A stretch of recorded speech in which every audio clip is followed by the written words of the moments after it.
నమస్తే, welcome to Abhinav Bharat. ప్రకాశం జిల్లాలోని ఒకవైపు సింగరాయకొండ, మరోవైపు గిద్దలూరుకు సంబంధించినటువంటి స్టూడెంట్స్ అయితే వివిధ కారణాలతో ఆసుపత్రిలోకి చేరారు.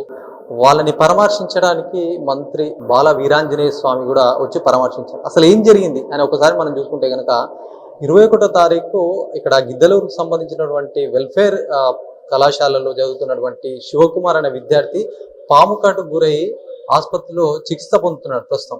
ఆయనని పరామర్శించడానికి మినిస్టర్ వచ్చారు. దీంతో పాటు కూడా సింగరాయకొండలో ఒక స్టూడెంట్ కూడా ఇట్లాంటి బర్నింగ్ ఇష్యూతో కూడా మరి కాలింది. ఆ కాలింద గాయాలు మాన్పించడానికి హాస్పిటల్ తీసుకొచ్చారట. అంటే మనం చూడొచ్చు హాస్టల్లో ఏం జరుగుతుంది.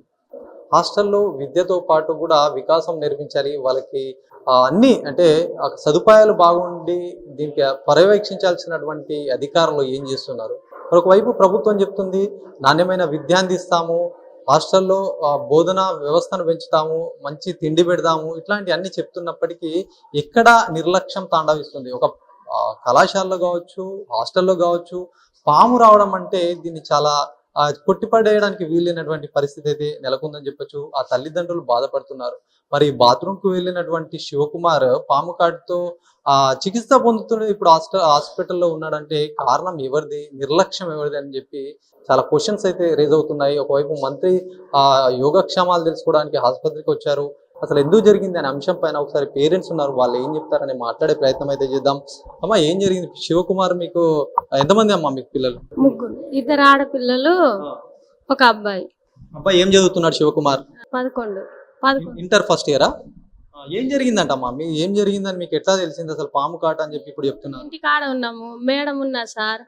మేడము మేమైతే ఆడ ఉన్నాము. డబ్బా కోసం ధ్యాన్ కోసం పోయినట్ట గోడవకాలు, అంతే. అంతకు తప్ప మనకు తెలియదు. ఇట్లా హాస్పిటల్ తీసుకొచ్చినాక మీకు చెప్పారా? అసలు మీకు ఎట్లా తెలిసింది ఈ విషయం? మేము వెనకొచ్చినాం, మేడం తీసుకొని మార్కాపురంకు తెచ్చింటే మేము వెనకొచ్చినాం ఆటోలో. మేడం చూపించిందిలే. ఏమని చెప్పారు? అంటే ఏమని కబురు పెట్టారు? అంటే పురుగు కుట్టిందమ్మా బాబుకు అని రాండి అన్నారు. చూడొచ్చు, అంటే హాస్టల్ సంబంధించి మరి హాస్టల్లోకి పాము ఎందుకు వచ్చింది, అసలు ఏం జరిగింది అని క్లారిటీ రావాలంటే హాస్టల్ సంబంధించినటువంటి వార్డెన్కి మనం ఒకసారి మాట్లాడితే కానీ ఎట్లా అసలు పరిస్థితులు ఎట్లా ఉన్నాయి అనే అంశం మనకు తెలుస్తుంది. ఒకసారి మాట్లాడే ప్రయత్నం అయితే చేద్దాం హాస్టల్ వార్డెన్ తోటి. మేడం నమస్తే అండి. మేడం, ఇక్కడ శివకుమార్ అని మీ హాస్టల్లో చదువుతున్నారంటే ఇంటర్ ఫస్ట్ ఇయర్ అమ్మా? ఏం జరిగింది? ఇప్పుడు హాస్పిటల్లో స్నేక్ బైట్ అని చెప్పేసి ఇక్కడ ట్రీట్మెంట్ తీసుకుంటున్నారు కదా, అసలు ఏం జరిగింది? హాస్టల్లో పాములు ఎట్లా వస్తున్నాయి మేడం? హాస్టల్ లోపలికి రాలేదండి. హాస్టల్ లోపలికి రాలేదు. హాస్టల్ ఆనుకుని మనకి పొలాలు ఉన్నాయి. అంటే 2020లోనే ఏమో ఇప్పుడు సగిలీరు వాగు పొంగి ఆ గోడ సగం గోడ పడిపోయింది. హాస్టల్ కూడానా? హాస్టల్ కూడా అంత ముందు పాతది ఎప్పటిదో అది సగం గోడ పడిపోయింది. అందులో దీనికి కొంచెం బాగా మెరకపోసారు. పక్కన కన్స్ట్రక్షన్ జరుగుతుంటే ఆ కన్స్ట్రక్షన్ అది తెచ్చుకొని బళ్ళు పెట్టి తోలించుకొని మెరకు తోలించుకున్నారు. ఆ ఒత్తిడికి గోడ కొంచెం ఎత్తు పెరిగేందుకు ప్రెషర్ ఎక్కువై అవతల వైపేమో పల్లుడు ఉంటది కదా, అది వాగు వచ్చేటప్పటికి గోడ పడిపోయింది అనమాట ఒక సైడ్. ఆ గోడ మీద నుంచి ఇక్కడ సగం గోడ ఉందిగా, ఆ గోడ మీద వీడు జగ్గు పెట్టుకున్నాడు, బాత్రూమ్ కి వెళ్ళే జగ్గు పెట్టుకున్నాడు. అది పడేటప్పటికి దాన్ని అందుకోవడానికి వెళ్ళాడు వాడు. ఒకటి మేడం, అంటే ఇప్పుడు ఏదైతే వాష్రూమ్ కి వెళ్తారో వాష్రూమ్ లో అంటే వాటర్ రావా? జగ్గులో తీసుకెళ్ళడానికి వెళ్తున్నారని చెప్తున్నారు. ఏమండి, బాత్రూమ్ పక్కనే అక్కడ బకెట్ పెట్టుకొని వాడు యూజ్ చేసిన కాళ్ళు కడుక్కుంటా అక్కడ పెట్టుకున్నాడు, అది పడింది జగ్గు. ఆ జగ్గు కోసం వాడు వెళ్ళాడు కిందకి. అంటే గోడ పక్కనే వెళ్ళారా? గోడ దాటి పక్కనే గోడ పక్కనే అది తెచ్చుకోవడానికి వెళ్ళాడు వాడు, అంతే.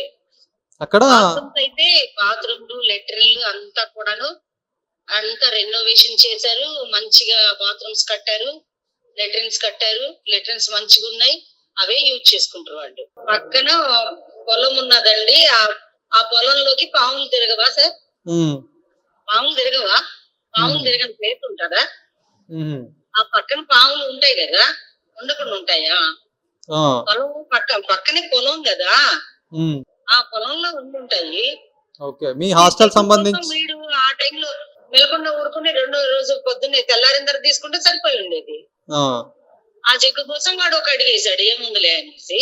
ఆ, అది యాక్చువల్ గా అయితే మేము ఎప్పుడు పాములు అసలు ఇంతవరకు ఇన్ని సంవత్సరాల్లో ఎప్పుడు చూడలేదు అసలు మేము పాముల్ని.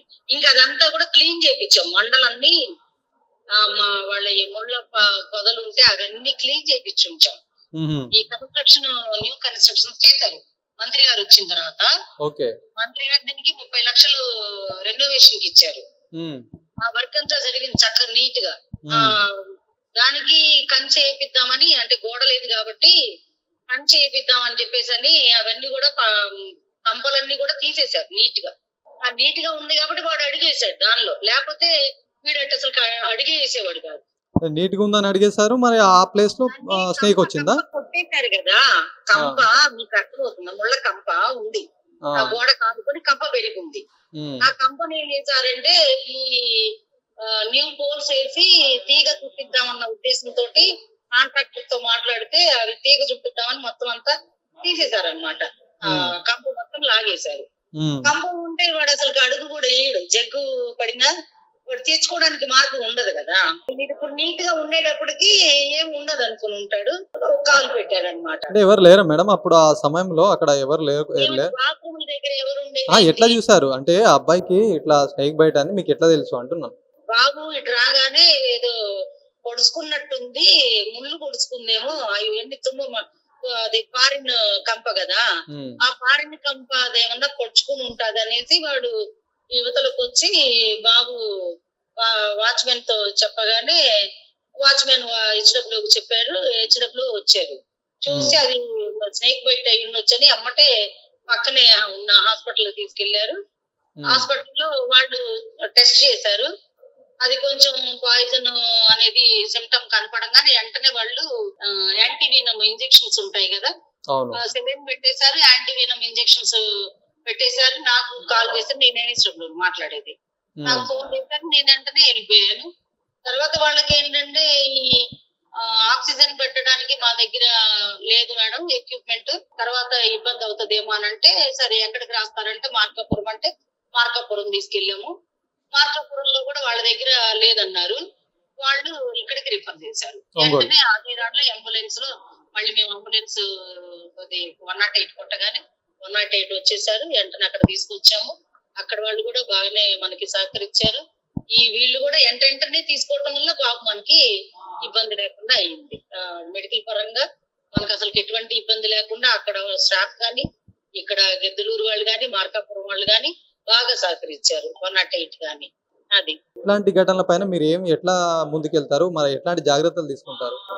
తీసుకున్నాం కదా సార్, ఇప్పుడు ఇవన్నీ జాగ్రత్తలు కావండి. మేము వెంబటే స్పందించడము, తర్వాత మెడికల్ వాళ్ళతోటి అప్రోచ్ అవ్వటము, అక్కడ నుంచి మేము 108 కి అప్రోచ్ అవ్వటము, కావాల్సినవి మరి పేరెంట్స్ కి మేము తెలియజేయటం, వాళ్ళకి కూడా భయం లేకుండా మేము సపోర్టెడ్ గా ఉండడం, మరి వాళ్ళకి కావాల్సిన ఫుడ్ అండ్ ఎవ్రీథింగ్ మేము ప్రొవైడ్ చేయడం. దీన్నన్నిటిని ఏమంటారు? ఇప్పుడు స్టూడెంట్ పట్ల, ఇప్పుడు స్టూడెంట్ అక్కడికి వెళ్తే ఆ జగ్గు కోసం వెళ్ళారంటారు కదా, వాళ్ళకి మీరు ఏం మెసేజ్ చెప్తారు? ఎట్లా వాళ్ళని ఇట్లాంటి జరగకుండా వాళ్ళకి ఎట్లా మోటివేట్ చేస్తారని అడుగుతున్నాను. ఈ సంఘటన జరిగింది కాబట్టి ఇంకోసారి అసలు పిల్లలందరూ బెదిరిపోతారు, ఎవరు అసలు గట్టి అడుగేరు ఇక అసలు ఎప్పుడు ఎంగీరు అడుగు.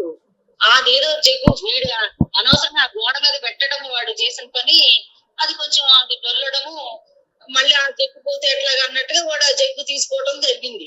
ఓకే అండి. ఏదేమైనప్పటికీ కూడా ప్రస్తుతం అబ్బాయి పరిస్థితి అయితే బాగానే ఉంది. ఒకవైపు మంత్రి వచ్చి యోగక్షేమాలు తెలుసుకున్నారు.